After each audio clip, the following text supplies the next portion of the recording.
രണ്ട് Mossad ഏജന്റുമാരെ Iran പൊക്കി തട്ടി എന്നൊരു റിപ്പോർട്ട് പുറത്തേക്ക് വരുന്നുണ്ട്. നമുക്കത് ഡീറ്റെയിൽ ആയി പരിശോധിക്കാം. അതുപോലെ ലെബനനിലെ ഓപ്പറേഷൻ തുടങ്ങി ഇന്നേക്ക് വരെ 690 ഇസ്രായേലി സോൾജേഴ്സിന് ഇഞ്ചുറീസ് ഉണ്ടായിട്ടുണ്ടെന്നും 42ഓളം സോൾജേഴ്സ് കൊല്ലപ്പെട്ടു എന്നുള്ള റിപ്പോർട്ടുകൾ പുറത്തു വരുന്നുണ്ട്. അതിന്റെ സത്യാവസ്ഥ നമുക്ക് പരിശോധിക്കാം. അതുപോലെ US ഇറാന്റെ ഒരു കപ്പൽ അറ്റാക്ക് ചെയ്യുകയും അത് പിടിച്ചെടുക്കുകയും ചെയ്തിട്ടുണ്ട്. ഇപ്പോൾ US അത് പിടിച്ചെടുക്കുന്ന ദൃശ്യങ്ങൾ പുറത്തുവിട്ടിട്ടുണ്ട്. ആ ദൃശ്യം നമുക്ക് കാണാം. അതേസമയം ഇറാൻ ഒരു വീഡിയോ ഇപ്പോൾ പുറത്തുവിട്ടിട്ടുണ്ട്. ആ വീഡിയോയും നമുക്ക് കാണാം. ആദ്യം തന്നെ നമുക്ക് ഇറാനിലേക്ക് പോവാം. ഇറാനിലെ ഒരു ന്യൂസ് ഉണ്ട്.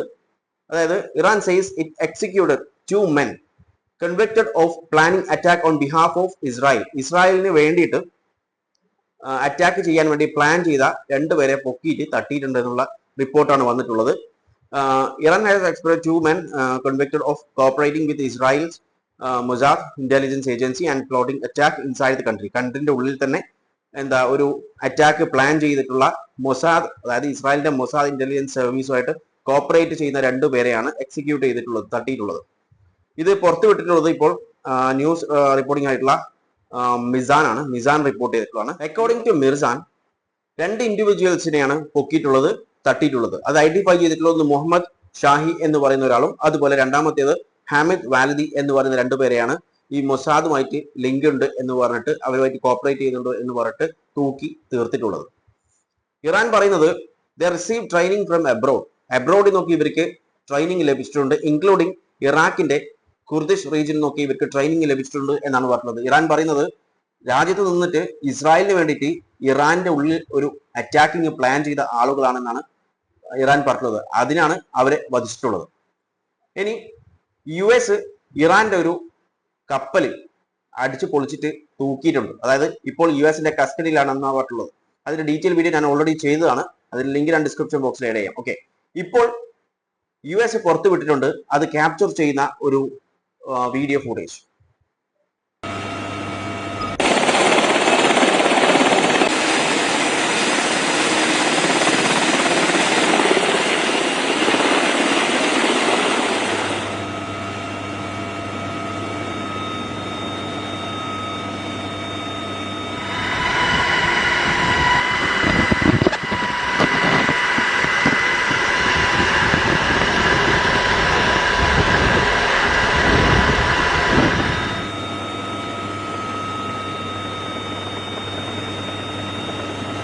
അതായത് ഇത് പുറത്തുവിടുന്നതിനുള്ള ഉദ്ദേശം എന്ന് പറയുന്നത് ഇത്രയേ ഉള്ളൂ, ഞങ്ങൾ അത് ക്യാപ്ചർ ചെയ്തു എന്ന് എല്ലാവരെയും അറിയിക്കാൻ വേണ്ടിയിട്ട്. അതായത് ഇതൊരു വെരിഫിക്കേഷൻ ആണ് ഇതിലൂടെ ഉദ്ദേശിക്കുന്നത്, കൺഫർമേഷൻ. ഇതിൽ പറയുന്നത് US Marines from USS Tripoli were deployed by ഹെലികോപ്റ്ററുള്ള USS Tripoli അവിടെ ഡിപ്ലോയ് ചെയ്തു അറേബ്യൻ സീയിൽ. ആൻഡ് ഈ ഇറാനിയൻ ഫ്ലാഗ്ഡ് ആയിട്ടുള്ള ഈ ഒരു കപ്പലിനെ തൂക്കി.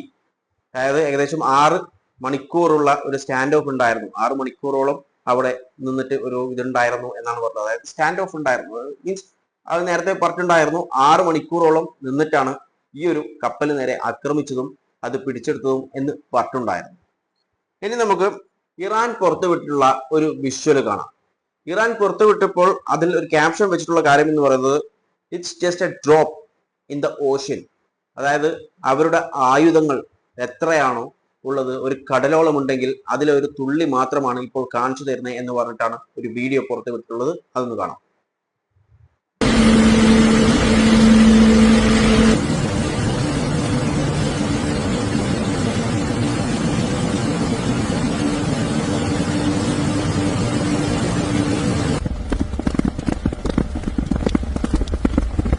ഈ വീഡിയോ വരാനുള്ള പശ്ചാത്തലം എന്ന് പറയുന്നത് ഒന്ന് ത്രട്ടണിംഗ് ആണ്, രണ്ടാമത്തേത് US ഇസ്രായേലും പറഞ്ഞുകൊണ്ടിരിക്കുന്നുണ്ട് ഇറാന്റെ ഭാഗത്തിൽ ഇപ്പോൾ കാര്യപ്പെട്ട ആയുധങ്ങളും ഒന്നുമില്ല, എല്ലാം തീർന്നു എന്ന് പറഞ്ഞുകൊണ്ടിരിക്കുന്നതാണ്. അതൊന്ന് കാണിക്കുന്ന ഒരു ക്ലാരിഫിക്കേഷൻ കൊടുത്തതാണ്.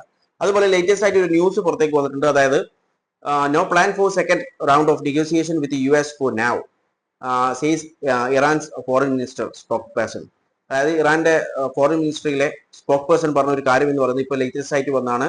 ജസ്റ്റ് ഒരു 1.25 മറ്റേ വന്നിട്ടുള്ള ഒരു റിപ്പോർട്ടാണ്. ഇന്ന് വന്നാണ്, April 20. Okay, no plan for second, അതായത് ഒരു നെഗോസിയേഷൻ ഇപ്പം പ്ലാൻ ചെയ്യുന്നുണ്ട്. ഒന്നും കൂടി സെക്കൻഡ് ടോക്ക്, ഒന്നാമത്തെ ടോക്ക് ഇപ്പോൾ ഉള്ളതായിട്ട് നമുക്കറിയാം, സെക്കൻഡ് ടോക്ക് ഉദ്ദേശിക്കുന്നുണ്ട്. പക്ഷെങ്കിൽ അതിനിപ്പോൾ നമുക്കൊരു പ്ലാൻ ഇല്ല എന്നാണ് ഇറാൻ പറഞ്ഞിട്ടുള്ളത്. അതായത് അവർക്ക് ഇപ്പോൾ ഒരു പ്ലാൻ ഇല്ല സംസാരിക്കാൻ. ഒന്നാമത് നമുക്കറിയാം ഇഷ്യൂസസ് ഒക്കെ. ഒന്ന് അവർ പറഞ്ഞ കണ്ടീഷൻസ് ഒക്കെ ഇവർ പറയുന്നത് വെച്ചാൽ നമ്മൾ പറഞ്ഞ കണ്ടീഷൻ ഒന്നും കൊണ്ടുവന്നിട്ടില്ല, അതായത് നിലവിൽ വന്നിട്ടില്ല എന്നാണ് പറഞ്ഞത്. ഒന്നാമത് ലബനനിലെ സീസ് ഫയർ പ്രഖ്യാപിച്ചിട്ടുണ്ടെങ്കിലും ഇന്നടക്കം അവിടെ പ്രശ്നങ്ങൾ, അതായത് അറ്റാക്കിങ്സ് ഉണ്ടായിട്ടുണ്ട്. അത് നമുക്ക് ഡീറ്റെയിൽ ചെയ്യാം. അതുപോലെ മറ്റൊരു കണ്ടീഷനാണ് US ബ്ലോക്കേഡ് ഒഴിവാക്കണം സ്ട്രേറ്റ് ഓഫ് ഹോർമൂസിൽ നിന്ന്. അതും ചെയ്തിട്ടില്ല. അതുകൊണ്ട് തന്നെ ഞങ്ങൾ ഇപ്പോൾ ഒരു ടോക്കിന് വരുന്നില്ല, അതായത് നമുക്ക് പ്ലാൻ ഇല്ല എന്നാണ് ഇറാൻ പറഞ്ഞിട്ടുള്ളത്. ഇനി നമുക്ക് ഇസ്രായേലിലേക്ക് പോകാം. ഇസ്രായേലിൽ നിന്ന് വരുന്ന ഒരു റിപ്പോർട്ടാണ്, അതായത് ഇസ്രായേലി ആർമി അനൗൺസ് ചെയ്തിട്ടുള്ള റിപ്പോർട്ടാണ് ഇപ്പോൾ വായിക്കുന്നത്. അതായത് അതായത് ലബനനിലെ സീസ് ഫയർ പ്രഖ്യാപിച്ച കാര്യം നമുക്കറിയാം. പക്ഷേ 24 മണിക്കൂറിനുള്ളിൽ, അതായത് ഇത് ഇന്നലെ നൈറ്റ് ഇട്ടിട്ടുള്ള റിപ്പോർട്ടാണ്. ആ റിപ്പോർട്ട് പ്രകാരം ഈ 24 മണിക്കൂറിനുള്ളിലായിട്ട് 37 സോൾജിയേഴ്സിന്, അതായത് ഇസ്രായേലി സോൾജിയേഴ്സിന് സദേൺ ലബനനിൽ വെച്ച് ഇഞ്ചുറീസ് ഉണ്ടായിട്ടുണ്ട് എന്നുള്ള ഒരു റിപ്പോർട്ടാണ് പറഞ്ഞിട്ടുള്ളത്. അതായത് സീസ് ഫയർ നിലനിൽക്കുമ്പോഴാണ് ഈ ഒരു 37 പേർക്ക് ഇഞ്ചുറീസ് ഉണ്ടായിട്ടുള്ളത്. ഓക്കെ, അതുപോലെ ആർമി പറയുന്നത് മൊത്തത്തിൽ, അതായത് മിലിറ്ററി ഓപ്പറേഷൻ ലബനനിൽ തുടങ്ങിയിട്ട് മൊത്തത്തിൽ 690 പേർക്ക് ഇഞ്ചുറീസ് ഉണ്ടായിട്ടുണ്ട് എന്നാണ് പറഞ്ഞത്. According to the official figure 42 പേർക്ക്, അതായത് 42 പേർക്കുള്ള ഇഞ്ചുറീസ് സീരിയസ് കേസാണ്. അതുപോലെ 96 മോഡറേറ്റ് കേസാണെന്നുള്ള റിപ്പോർട്ടുകളാണ് ആർമി പുറത്തുവിട്ടിട്ടുള്ളത്. എന്നാൽ മറ്റൊരു റിപ്പോർട്ടിൽ പറയുന്നത് 42 പേർ കൊല്ലപ്പെട്ടു എന്നാണ്.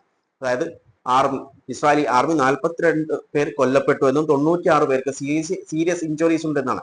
ഇത് എത്രത്തോളം ശരിയാണെന്ന് അറിയില്ല. പക്ഷേ ഇത്രയും വലിയ, അതായത് ഇഞ്ചുറീസ് ഉണ്ടായിട്ടും ഒരാൾ പോലും കൊല്ലപ്പെട്ടിട്ടില്ല എന്നൊക്കെ പറയുമ്പോൾ വിശ്വസിക്കാനാവില്ല. അതുകൊണ്ട് തന്നെ ഇസ്രായേൽ തന്നെ മിനിയാന്ന് ഒരു റിപ്പോർട്ട് പറഞ്ഞിട്ടുണ്ടായിരുന്നു, ഏകദേശം 7 പേർ കൊല്ലപ്പെട്ടു, 7 ഇസ്രായേലി മിലിറ്ററി ഫോഴ്സ് കൊല്ലപ്പെട്ടു, അതായത് സോൾജേഴ്സ് കൊല്ലപ്പെട്ടു എന്നുള്ള റിപ്പോർട്ട് ഇസ്രായേലി പുറത്തുവിട്ടിട്ടുണ്ട്. പക്ഷേ 690 പേർക്ക് ഇഞ്ചുറീസ് ഉണ്ടായിട്ട് 7 പേർ മരണപ്പെട്ടു എന്ന് പറയുമ്പോൾ അത് വിശ്വസിക്കാൻ കുറച്ച് ബുദ്ധിമുട്ടുണ്ട്. പിന്നെ ഇവന്മാരെ നമുക്കറിയാലോ, ഒന്നിനും കൃത്യമായിട്ടുള്ള കണക്കുകൾ പറയില്ല. ഇപ്പോൾ ഇറാനിൽ തന്നെ വാർ നടന്നതിന് ശേഷം ഇറാനും ഇസ്രായേലും വാർ നടന്നു. അതിൽ ഇസ്രായേലിൽ എത്ര പേർക്ക് ഇഞ്ചുറീസ് ഉണ്ട്, എത്ര പേർ മരണപ്പെട്ടിട്ടുണ്ട്, എത്രത്തോളം ഡാമേജസ് ഉണ്ട് എന്നൊന്നും കൃത്യമായിട്ട് പുറത്തുവിട്ടിട്ടില്ല. അവിടുത്തെ ആർമി എന്താണോ പറയുന്നത്, ഗവൺമെന്റ് എന്താണോ പറയുന്നത്, അത് കേട്ടോളണം, വേറൊന്നുമില്ല. കാരണം അത്രയും ഹൈലി സെൻസേർഡ് ആണ്. അവിടുന്ന് ഇൻഫർമേഷൻസ് പുറത്തു വരാൻ വേണ്ടിയിട്ട് കുറച്ച് ബുദ്ധിമുട്ട് തന്നെയാണ്. അപ്പോൾ ഇപ്പോൾ ലബനന്റെ കാര്യം നോക്കിയാലും ലബനനിൽ അടിക്കുന്നുണ്ട്. ഇപ്പോൾ ആർമി കൊടുത്ത റിപ്പോർട്ടാണ് 690 പേർക്ക് ഇഞ്ചുറീസ് ഉണ്ടെന്ന്.